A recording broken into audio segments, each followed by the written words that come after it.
ছাত্রছাত্রীরা তোমরা কেমন আছো? আশা করি তোমরা সবাই ভালো আছো। তোমরা সবাই ভালো থাকবে। ভিডিওটা শুরু করার আগে তোমাদেরকে বলি, তোমরা যারা এই চ্যানেলে নতুন আছো তারা অবশ্যই ভিডিওটিকে সাবস্ক্রাইব করবে। ভিডিওটি ভালো লাগলে তোমরা অবশ্যই সকলকে শেয়ার করবে। 1 নম্বর প্রশ্ন, ঠিক উত্তরটি বেছে নিয়ে লেখো। 1 এর 1 প্রশ্ন, উপনিষদে উক্ত চরৈবেতি শব্দের অর্থ যাত্রা থামাও, এগিয়ে যাও, দাঁড়িও না। উত্তর, উপনিষদে উক্ত চরৈবেতি শব্দের অর্থ এগিয়ে যাও। 1 এর 2 প্রশ্ন, পৃথিবী যে নিজের কক্ষপথে সূর্যের চারিদিকে ঘোরে তা প্রথম বলেন গ্যালিলিও, কোপারনিকাস, সক্রেটিস। উত্তর, পৃথিবী যে নিজের কক্ষপথে সূর্যের চারিদিকে ঘোরে তা প্রথম বলেন কোপারনিকাস। 1 এর 3 প্রশ্ন, ভাস্কো দা গামা ছিলেন মার্কিন, পর্তুগিজ, গ্রিক।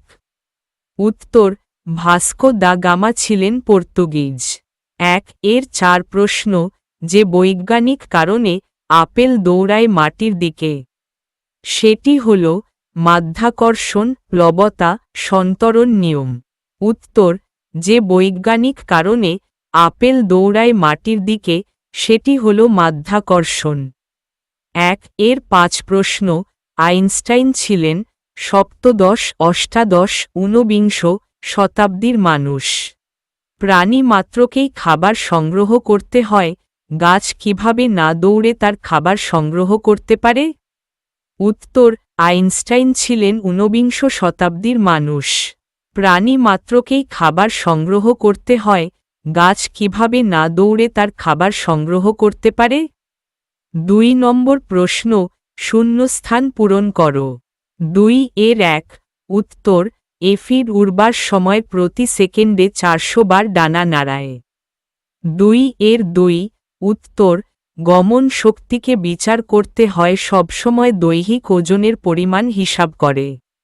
2 এর 3 উত্তর, গোবি মরুভূমিতে গ্যাজেলি নামক এক হরিণ আছে। 2 এর 4 উত্তর, মেরুপ্রদেশের টার্নস প্রতি বছরে 11,000 মাইল একবার উড়ে আসে আবার পরে ফিরে যায়। 2 এর 5 উত্তর, এটিপি এর পুরো কথাটি হল এডিনোসিন ট্রাইফসফেট। 3 নম্বর প্রশ্ন, অতি সংক্ষিপ্ত আকারে নিচের প্রশ্নগুলির যথাযথ উত্তর দাও। 3 এর 1 প্রশ্ন, অণুবীক্ষণ যন্ত্রের সাহায্যে দেখা যায় এমন 2টি প্রাণীর নাম লেখো। উত্তর, অণুবীক্ষণ যন্ত্রের সাহায্যে দেখা যায় এমন 2টি প্রাণীর নাম হল অ্যামিবা ও প্যারামোসিয়াম। 3 এর 2 প্রশ্ন, শামুক চলে যাবার সময় রেখে যায় জলীয় চিহ্ন, সেটি আসলে কি? উত্তর, শামুকরা চলে তাদের একখানি মাংসপুরু পা দিয়ে, চলে যাওয়ার সময় রেখে যায় জলীয় চিহ্ন। সেটা শামুকের শরীর থেকে নির্গত হওয়া এক বিশেষ তরল পদার্থ। এই পদার্থ শামুকে চলতে সাহায্য করে। 3 এর 3 প্রশ্ন, আমাদের নিজেদের শরীরের মধ্যে একরকম ভবঘুরে সেল আছে, সেলটিকে ভবঘুরে বলা হয়েছে কেন? উত্তর, ভবঘুরে কথাটির মানে হচ্ছে বিভিন্ন স্থানে ঘুরে বেড়ানো। আমাদের শরীরে এমন কিছু সেল আছে যারা শরীরের বিভিন্ন স্থানে ঘুরে বেড়ায়। এদের কাজই হল শরীরের জীবাণুকে ধ্বংস করা, তাই এখানে সেলটিকে ভবঘুরে বলা হয়েছে। 3 এর 4 প্রশ্ন, নানা জাতের খরগোশের মধ্যে গতির তারতম্য দেখা যায়, কয়েকটি খরগোশের জাতির নাম লেখো। উত্তর, কয়েকটি খরগোশের জাতির নাম হল American chinchilla, Belgian hare, jack rabbit, European hare ইত্যাদি। 3 এর 5 প্রশ্ন, কোনো পতঙ্গ উড়বার সময় তাদের ডানা প্রচণ্ড জোরে নাড়ে, তোমার চেনা কয়েকটি পতঙ্গের নাম লেখো। উত্তর, আমার চেনা কয়েকটি পতঙ্গ হল মশা, মাছি, প্রজাপতি, ফড়িং, আরশোলা ইত্যাদি। 3 এর 6 প্রশ্ন, কত সামুদ্রিক জীব গা ভাসিয়ে মাইলের পর মাইল পাড়ি দেয় তার হিসাব আমরা রাখি না, কয়েকটি সামুদ্রিক জীবের নাম লেখো। উত্তর, কয়েকটি সামুদ্রিক জীবের নাম হল তিমি, টুনা মাছ, ডলফিন, হাঙ্গর, অক্টোপাস, জেলিফিশ ইত্যাদি। 3 এর 7 প্রশ্ন রক্ষে এই যে লেখক কোন বিষয়টিকে সৌভাগ্য বলে মনে করেছেন এবং কেন? উত্তর শিবতোষ মুখোপাধ্যায়ের লেখা কার দৌড় কদ্দূর রচনায় চলার গতিকে লেখক জীবনে সৌভাগ্য বলে মনে করেছেন। পৃথিবীতে কোনো প্রাণী জন্ম নেওয়ার পর থেকে তার চলার পথ থামায়নি। ফলে এই জগতে জীবনের সত্তা টিকে আছে। কারণ চলাই জীবন, আর থেমে যাওয়ার অর্থ মৃত্যু। 3 এর 8 প্রশ্ন প্যারামোশিয়াম কিভাবে চলাফেরা করে? উত্তর শিবতোষ মুখোপাধ্যায়ের লেখা কার দৌড় কদ্দূর রচনায় জানা যায় প্যারামোশিয়াম নামক এককোষী প্রাণীর দেহে অসংখ্য চুলের মতো সরু সরু সিলিয়া আছে। হাজার দাঁড়ের সাহায্যে নৌকা যেমন গতি পায়, তেমনি প্যারামোশিয়ামও তার অসংখ্য সিলিয়ার সাহায্যে এগোতে ও পিছোতে পারে। 3 এর 9 প্রশ্ন প্যারামোশিয়াম ছাড়া দুটি এককোষী জীবের নাম লেখো। উত্তর প্যারামোশিয়াম ছাড়া দুটি এককোষী জীবের নাম হল অ্যামিবা ও ইউগ্লিনা। 3 এর 10 প্রশ্ন তার চলাফেরার ভঙ্গিটি ভারী মজার, কার চলার ভঙ্গির কথা বলা হয়েছে? তা মজার কিভাবে? উত্তর শিবতোষ মুখোপাধ্যায়ের লেখা কার দৌড় কদ্দূর রচনায় এখানে এককোষী অ্যামিবার চলার ভঙ্গির কথা বলা হয়েছে। অ্যামিবা ক্ষণপদ সৃষ্টি করার জন্য দেহের খানিক প্রোটোপ্লাজম সামনে এগিয়ে দেয়। এই ক্ষণপদের সাহায্যেই প্রোটোপ্লাজমের বাকি অংশকে সামনে এগিয়ে দেয়। আর এইভাবেই অ্যামিবা কয়েক মিনিটে কয়েক মিলিমিটার সে পথ অতিক্রম করতে পারে। অ্যামিবার এই মন্থর গতিকে লেখকের মজার বলে মনে হয়েছে। 3 এর 11 প্রশ্ন গমনে সক্ষম গাছ ও গমনে অক্ষম প্রাণীর নাম লেখো। উত্তর গমনে সক্ষম একটি গাছের নাম হল ক্ল্যামাইডোমোনাস ও গমনে অক্ষম একটি প্রাণীর নাম হল স্পঞ্জ। 3 এর 12 প্রশ্ন কয়েকটি হক জাতীয় পাখির নাম লেখো। উত্তর কয়েকটি হক জাতীয় পাখি হল পেঁচা, চিল, ঈগল, বাজ। 3 এর 13 প্রশ্ন আফ্রিকার কি জাতীয় পাখি ওড়া ছেড়ে হাঁটায় পারদর্শী হয়ে উঠেছে? উত্তর আফ্রিকার ইন জাতীয় পাখি ওড়া ছেড়ে হাঁটায় পারদর্শী হয়ে উঠেছে। 3 এর 14 প্রশ্ন ক্রমবিকাশের পথ পরিক্রমায় ঘোড়ার আঙ্গুলের কোন পরিবর্তন ঘটেছে? উত্তর শিবতোষ মুখোপাধ্যায়ের লেখা কার দৌড় কদ্দূর রচনায় বলা হয়েছে ক্রমবিকাশের ইতিহাসে জানা যায় ঘোড়ার পূর্বপুরুষদের এখনকার ঘোড়ার মতো খুর ছিল না। হাতে পায়ে 5 আঙ্গুল বিশিষ্ট জীব ছিল তারা, কিন্তু ক্রমবিকাশের পদ পরিক্রমায় আস্তে আস্তে অন্য আঙ্গুলগুলি অদৃশ্য হয়ে শুধু মাঝের আঙুলটি খুরে পরিণত হয়েছে। 3 এর 15 প্রশ্ন পাঠ্যাংশে রয়েছে এমন একটি নিশাচর প্রাণীর নাম লেখো। উত্তর পাঠ্যাংশে রয়েছে এমন একটি নিশাচর প্রাণী হল শেয়াল। 4 নম্বর প্রশ্ন টিকা লেখো। Hiuen Tsang, Srijnan Dipankar, Vasco da Gama, Shankaracharya. উত্তর হিউয়েন সাং। হিউয়েন সাং ছিলেন একজন বিখ্যাত চীনা পর্যটক বা পরিব্রাজক। তিনি 630 খ্রিস্টাব্দে হর্ষবর্ধনের রাজত্বকালে ভারতবর্ষে আসেন। তিনি বৌদ্ধধর্ম সম্পর্কে তার জ্ঞান অন্বেষণ করতে ভারতে এসেছিলেন। এদেশে তিনি 13 বছর ধরে ছিলেন এবং অধিকাংশ সময় নালন্দা বিশ্ববিদ্যালয়ে অতিবাহিত করেন। তার ভ্রমণ বৃত্তান্ত সিইউকি নামে পরিচিত। তার এই গ্রন্থ থেকে তৎকালীন ভারতের সামাজিক, রাজনৈতিক, অর্থনৈতিক, সাংস্কৃতিক ও ধর্মীয় জীবন সম্পর্কে অনেক তথ্য জানা যায়। শ্রীজ্ঞান দীপঙ্কর তিনি 982 খ্রিস্টাব্দে বাংলাদেশের বিক্রমপুরে জন্মগ্রহণ করেন। ছোটবেলায় তার নাম ছিল আদিনাথ চন্দ্রগর্ভ। 12 বছর বয়সে নালন্দায় আচার্য বোধিভদ্র তাকে শ্রমণ রূপে দীক্ষা দেন এবং তখন থেকে তার নাম হয় দীপঙ্কর শ্রীজ্ঞান। তার জ্ঞানের জন্য তিনি অতীশ উপাধি লাভ করেন। পালরাজা মহিপালের আমলে তিনি বিক্রমশিলা মহাবিহারের অধ্যক্ষ পদে নিযুক্ত হন। তিনি তিব্বতের রাজার আমন্ত্রণে তিব্বতে গিয়ে পালি ও সংস্কৃত ভাষায় লেখা বৌদ্ধ গ্রন্থের অনুবাদ করেন। Vasco da gamma. Vasco da gamma ছিলেন একজন পর্তুগিজ নাবিক এবং পর্যটক। তিনি প্রথম ইউরোপ থেকে দক্ষিণ আফ্রিকা ঘুরে জলপথে 1498 খ্রিস্টাব্দে ভারতের কালিকট বন্দরে পৌঁছান। তার ভ্রমণে এশিয়া এবং ইউরোপকে সংযোগ করার সাথে সাথে আটলান্টিক মহাসাগর এবং ভারত মহাসাগরকে সংযোগ করেছিল। প্রাচী ও পাশ্চাত্যের মেলবন্ধন ঘটানোর জন্য তার এই ভারতে আগমন এক ঐতিহাসিক ঘটনা। শঙ্করাচার্য। শঙ্করাচার্য কেরল রাজ্যের কালাডি গ্রামে 788 খ্রিস্টাব্দে জন্মগ্রহণ করেন। খুব কম বয়সে তিনি সংস্কৃত সাহিত্য ও বিভিন্ন শাস্ত্রে জ্ঞান লাভ করেন। তার শিক্ষার মূল কথা ছিল আত্মা ও ব্রহ্মের সমন্বয় সাধন। তিনি সমস্ত ভারতের উত্তর দক্ষিণ পূর্ব পশ্চিম অংশ পায়ে হেঁটে ভ্রমণ করেন ও 4 প্রান্তে 4টি মঠ স্থাপন করেন। তিনি বহু স্তোত্র রচনা করেছিলেন। 5 নম্বর প্রশ্ন, নিচের প্রশ্নগুলির উত্তর নিজের ভাষায় লেখো। 5 এর 1 প্রশ্ন, প্রাণী মাত্রকেই খাবার সংগ্রহ করতে হয়, গাছ কিভাবে না দৌড়ে তার খাবার সংগ্রহ করতে পারে? উত্তর, গাছ সাধারণত ক্লোরোফিলের সাহায্যে সালোকসংশ্লেষ পদ্ধতিতে খাদ্য তৈরি করে। মূলের সাহায্যে গাছ মাটি থেকে খনিজ লবণ মিশ্রিত জল সংগ্রহ করে গাছের সবুজ পাতায় পাঠিয়ে দেয়। তারপর কার্বন ডাই অক্সাইড, পাতায় উপস্থিত সবুজ ক্লোরোফিল ও সূর্যের আলোর উপস্থিতিতে শর্করা জাতীয় খাদ্য তৈরি করে।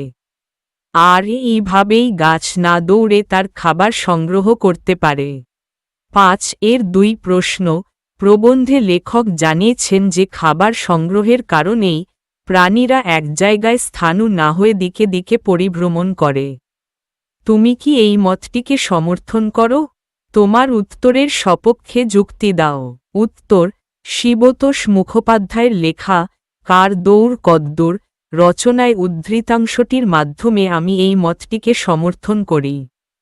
খাবার সংগ্রহের জন্যই প্রাণীরা এক জায়গায় স্থাণু না হয়ে নানা স্থানে পরিভ্রমণ করে। প্রাণীরা শুধুমাত্র খাদ্য সংগ্রহের জন্যই পরিভ্রমণ করে না, এতে তাদের বিভিন্ন কারণ দেখা যায়। যেমন, জীবন রক্ষার জন্য, এক স্থান থেকে অন্য স্থানে বাসস্থানের জন্য, বংশবিস্তারের জন্য বিভিন্ন স্থানে পরিভ্রমণ করে থাকে। এমনকি প্রাণীরা তাদের নিজেদের খাদ্য নিজেরা তৈরি করতে পারে না, তাদেরকে খাদ্য খোঁজার জন্য পরিভ্রমণ করতে হয়। তাই লেখকের এই মতটির সঙ্গে আমি সহমত। 5 এর 3 প্রশ্ন, গমনাগমনের প্রকৃত মাধুর্যতা আমাদের চোখে পড়ে সাধারণত উচ্চতর প্রাণীর মধ্যে। পাঠ্যাংশে উচ্চতর প্রাণীদের গমনাগমনের মাধুর্য কিভাবে প্রতিফলিত হয়েছে তা আলোচনা করো।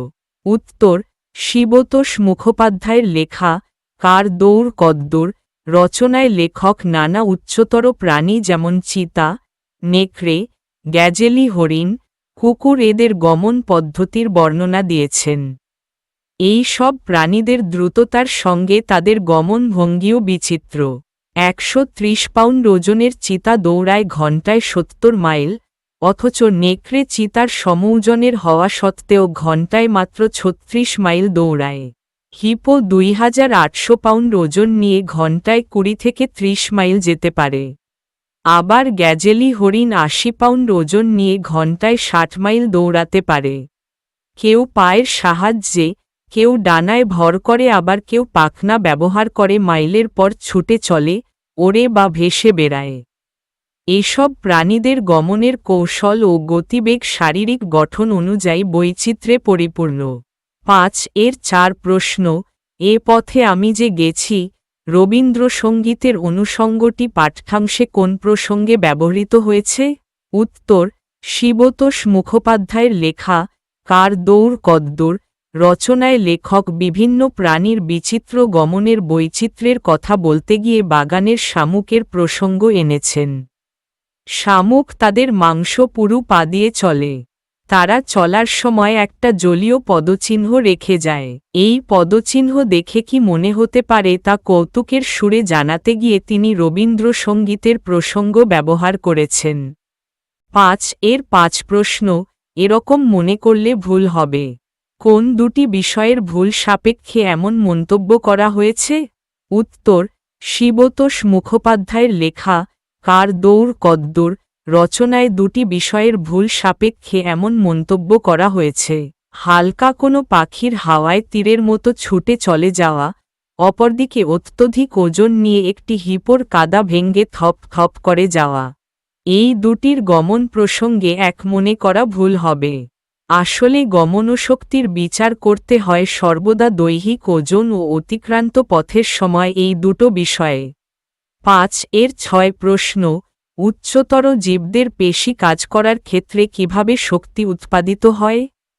উত্তর, শিবতোষ মুখোপাধ্যায়ের লেখা কার দৌড় কদ্দূর রচনায় বলা হয়েছে উচ্চতর জীবকুল পেশি সঞ্চালনে তার গমন অঙ্গ নাড়াতে পারে। আর এই পেশি যখন কাজ করে তখন এডিনোসিন ট্রাইফসফেট এটিপি নামক রাসায়নিক পদার্থের ক্রিয়ায় শক্তি উৎপন্ন হয়।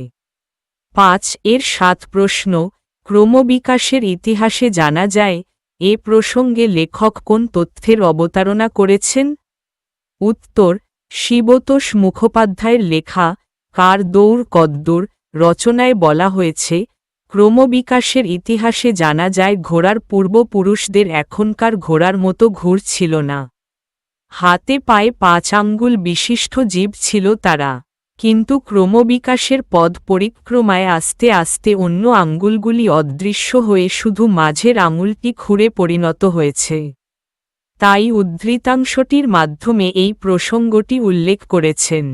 5 প্রশ্ন, মনের দৌড়ে মানুষ চ্যাম্পিয়ন এমন কয়েকজন মানুষের কথা লেখো যাদের শারীরিক অসুবিধা থাকলেও মনের দৌড়ে সত্যিই তারা প্রকৃত চ্যাম্পিয়ন হয়ে উঠেছেন।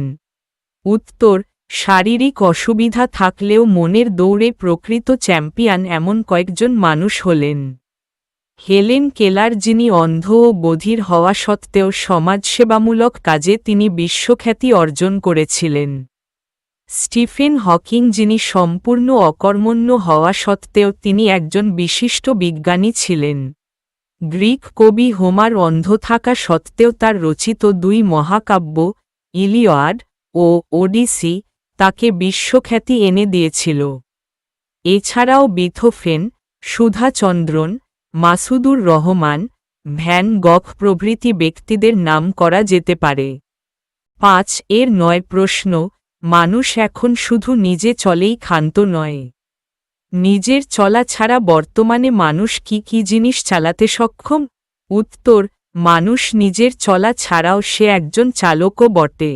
সে জলপথে চালায় জাহাজ, ট্রলার, স্টিমার, ডুবোজাহাজ ইত্যাদি। এছাড়াও সে নানা রকম আরও জলযান চালায়। সে স্থলপথে চালায় বাস, ট্রাক, রেলপথে রেলগাড়ি আরও নানা যানবাহন। আকাশপথে চালায় এরোপ্লেন, জেট প্লেন এবং আরও কত কি। মানুষ নিমেষে ছুটে চলেছে দূর দূরান্তে যানবাহন করে। এমনকি মানুষ মহাকাশেও পাড়ি দিয়েছে রকেটে করে। 5 প্রশ্ন, এখন মানুষ আকাশটাকে নতুন করে ঘোড়াদৌড়ের মাঠ করে তুলেছে। মানুষের মহাকাশ অভিযানের সাম্প্রতিকতম সাফল্য নিয়ে প্রিয় বন্ধুকে একটা চিঠি লেখো। উত্তর, তোমার ঠিকানা দেবে। নাম, গ্রাম, পোস্ট, থানা, জেলা, পিন, তারিখ। প্রিয়, তোমার বন্ধু বা বান্ধবীর নাম দেবে। আশা করি তুই ভালো আছিস এবং বাড়ির সকলে ভালো আছে। গতকাল তোর চিঠি পেলাম, জেনে খুব ভালো লাগলো যে তুই এখনো মহাকাশ সম্পর্কে আগের মতোই উৎসুক। সাম্প্রতিক মহাকাশ গবেষণায় মানুষের অসাধারণ সাফল্য দেখে বলা যায়, মানুষের কাছে অসম্ভব বলে কিছু নেই। বিশেষ করে ভারতের মহাকাশ গবেষণা সংস্থা ইন্ডিয়ান স্পেস রিসার্চ অর্গানাইজেশন এর সাফল্য আমাদের গর্বিত করে। ভারত ইতিমধ্যে বহু উপগ্রহ মহাকাশে প্রেরণ করেছে এবং মহাকাশ গবেষণায় উল্লেখযোগ্য অগ্রগতি অর্জন করেছে। 2008 সালে উৎক্ষেপিত চন্দ্রয়ান-1 ভারতের জন্য এক ঐতিহাসিক সাফল্য ছিল। এই অভিযানের তথ্যের ভিত্তিতে চাঁদে জলের উপস্থিতির প্রমাণ পাওয়া যায়। এছাড়া ভারত সফলভাবে মঙ্গল অভিযান পরিচালনা করে বিশ্বের অল্প কয়েকটি দেশের মধ্যে স্থান করে নিয়েছে। মার্স অরবিটার মিশন ভারতের বিজ্ঞান ও প্রযুক্তির এক উজ্জ্বল দৃষ্টান্ত। মানুষ প্রতিনিয়ত মহাকাশের নতুন নতুন রহস্য উদ্ঘাটন করে চলেছে। ভবিষ্যতে আরও অনেক বিস্ময়কর আবিষ্কার হবে, যা আজ আমরা কল্পনাও করতে পারি না। বিজ্ঞান ও প্রযুক্তির এই অগ্রযাত্রা আমাদের নতুন সম্ভাবনার দ্বার খুলে দিচ্ছে। আজ এই পর্যন্তই। কাকু কাকিমাকে আমার প্রণাম জানাবি। তোর পরের চিঠির অপেক্ষায় রইলাম। ইতি। তোর প্রিয় দিয়ে তোমার নাম দেবে। তোমার বন্ধু বা বান্ধবীর ঠিকানা দেবে। নাম, গ্রাম, পোস্ট, থানা, জেলা, পিন। 5/11 প্রশ্ন, এ যাত্রা তোমার থামাও, লেখক কাকে একথা বলেছেন? এর কোন উত্তর তিনি কিভাবে পেয়েছেন? উত্তর, শিবতোষ মুখোপাধ্যায়ের লেখা কার দৌড় কদ্দূর রচনায় আলোচ্য মন্তব্যটি লেখক এখানে পৃথিবীর উদ্দেশ্যে বলেছেন। রচনাকার পৃথিবীর কাছে জানতে চেয়েছিলেন যে তার এত চলার কি প্রয়োজন, সে কেনই বা এত তাড়াহুড়ো করে ছুটে চলেছে। তার উত্তরে পৃথিবী জানিয়েছিল তার দক্ষিণা হাওয়ার ভিতর দিয়ে সে লেখকের কানে কানে বলেছিল থামা মানে জীবনের শেষ। যতদিন আছো ততদিন চলো, দাঁড়িও না। কারণ গতি হল বেঁচে থাকার প্রতীক এবং থেমে যাওয়াই হল মরণ।